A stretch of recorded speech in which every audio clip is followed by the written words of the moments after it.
Well, since I've had cancer, I'll put it that way, I've learned how beautiful this life is. And I want to stay a lot longer. So that's one thing. It's like I'm not ready to go. Okay? And it's not stubbornness, it's appreciation and actually gratitude for having a lot. I think every day, wow, I've been allowed to have life. And now, at this ripe young age, I finally realize what a gift I have, and I'm willing to fight for it.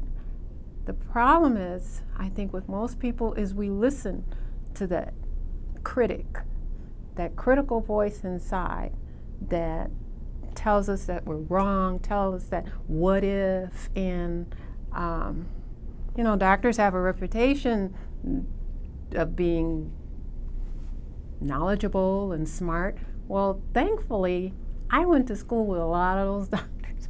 Ain't that smart? It's like, I'm not saying that they're not doing good jobs, but what I'm saying is you have to value yourself. I sat right next to them. I know they just finished what they were going to do. It had nothing to do how brilliant they were. It had to do with how much determination they had to finish a course, okay? And so for me, when I get to a point, and this is what I share with people, where I'm ready to give up, and I do get there, I do say, why am I feeling all this pain?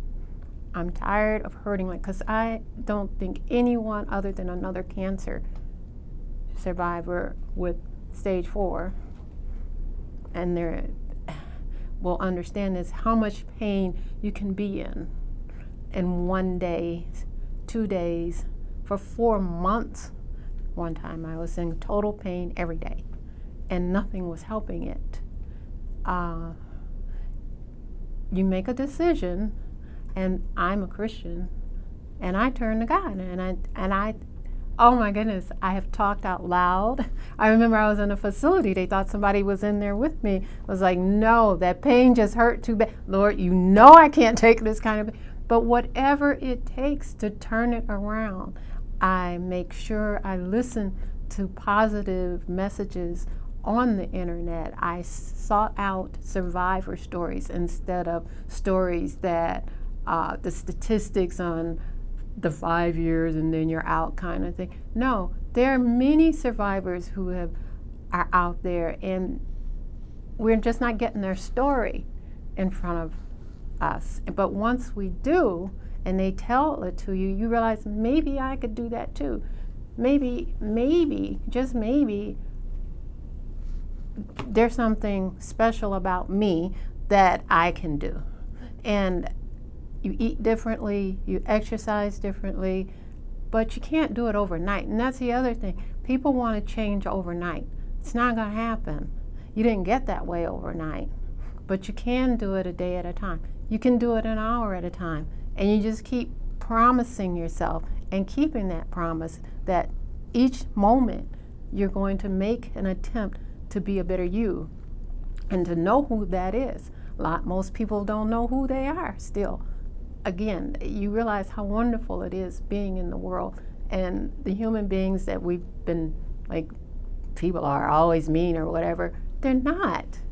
They're not. There are some very good people here and right around you, and you can help them too.